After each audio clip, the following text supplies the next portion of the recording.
Jean-Baptiste Pejon, bonjour. Bonjour. Jean-Baptiste, vous êtes coprésident du pôle communication du collectif Liutopie, on pourrait dire Liutopie si on... Enfin, il y a un petit jeu de mots sur cet espace que vous avez créé depuis 2 ans avec d'autres étudiants de l'université Blaise Pascal de Clermont. Et je trouve assez remarquable ce que vous faites parce que il y a une transformation aujourd'hui des comportements dans tous les étages de la société, y compris sur les campus universitaires, dans l'ouverture à des économies alternatives. Oui, tout à fait. Le collectif Liutopie, c'est aussi cette contraction comme ça d'un espace, un tiers-lieu qui vient en complément de l'espace de travail et du domicile, et donc on vient passer du temps et de ce qu'on veut donner aujourd'hui comme modèle de société, puisqu'on essaie d'avoir une vraie réflexion là-dessus, c'est-à-dire s'amener vers une forme d'utopie, de à la fois créer du lien, mais amener un programme culturel, mettre des services à disposition pour les étudiants. Ça va d'une machine à laver qu'on laisse à prix libre, un café solidaire où on sert des produits locaux aussi qui sont labellisés bio, et puis maintenant une épicerie. Ça va très souvent dans le sens des formations d'ailleurs, parce que bon, vous êtes tous de sections très différentes. Vous allez être guide conférencier. Il y a maintenant une licence économie sociale et solidaire à l'université de Clermont. Mais on sent que ce que vous êtes en train de réaliser, c'est vraiment déjà une mise en pratique de votre formation.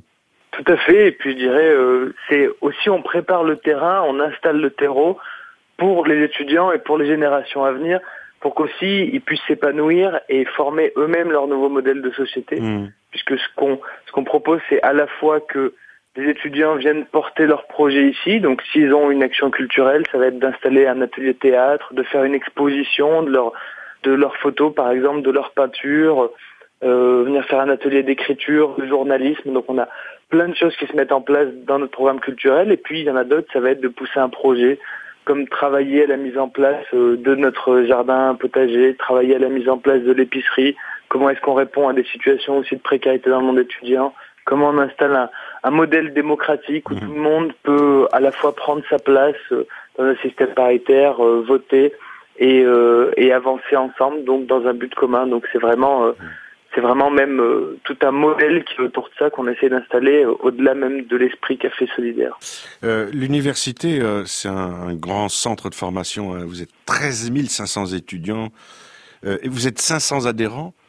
Est-ce que vous voyez aujourd'hui un intérêt grandissant pour ce que vous êtes en train de réaliser? On va parler de l'épicerie que vous avez créée. Est-ce que vous sentez vraiment cet intérêt, cet engouement? Alors c'est simple, oui, alors on est un peu plus que ça, puisqu'on est à plus de 30 000 étudiants. L'université Clermont d'Auvergne, c'est 32 000 étudiants. Et donc nous, on est ouvert en janvier 2015, donc on fonctionne par année scolaire. Les 6 premiers mois, on a eu environ 120 adhérents.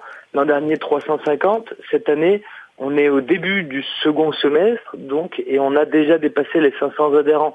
Donc on pense finir autour de 650, 700, voire même plus. Et l'année prochaine, aller encore en grandissant.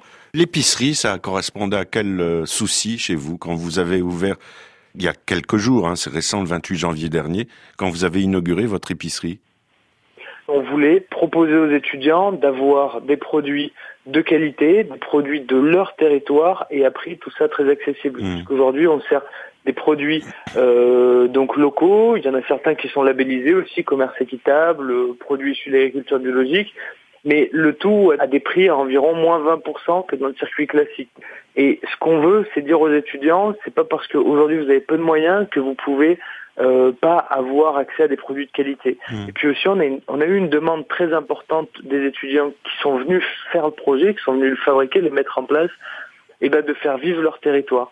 C'est-à-dire, on est dans un espace, on est en province, dans une ville de moyenne importance, et on est entouré d'un territoire rural très important, où on a du maraîchage, où on a des produits issus de l'agriculture, de l'élevage, et il y a beaucoup d'étudiants qui se disaient, moi, ce que j'aimerais, c'est trouver un endroit où je peux acheter des produits de mon territoire, faire vivre mon territoire, faire vivre un éleveur, et on met en relation, on fait intervenir aussi des producteurs, des artisans, qui viennent sensibiliser, on fait des ateliers do it yourself, apprends à faire toi-même, des pâtes à tartiner, des baumes à lèvres, voilà, avec des artisans, des choses comme ça, qui viennent présenter leurs produits, qui les mettent à disposition, qui est vraiment un système d'échange, de réciprocité. Bravo, belle initiative pour ce lieu Liutopie. Alors, liutopie.org, il y a une page Facebook également à suivre ces innovations et ces initiatives prises par les étudiants de Clermont-Ferrand. Merci Jean-Baptiste.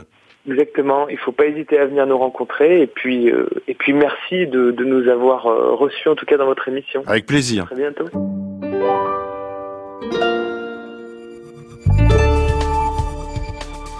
Amis de l'Aisne, de la Somme, de la Charente-Maritime, du Lot-et-Garonne, continuez à nous écrire. Merci beaucoup.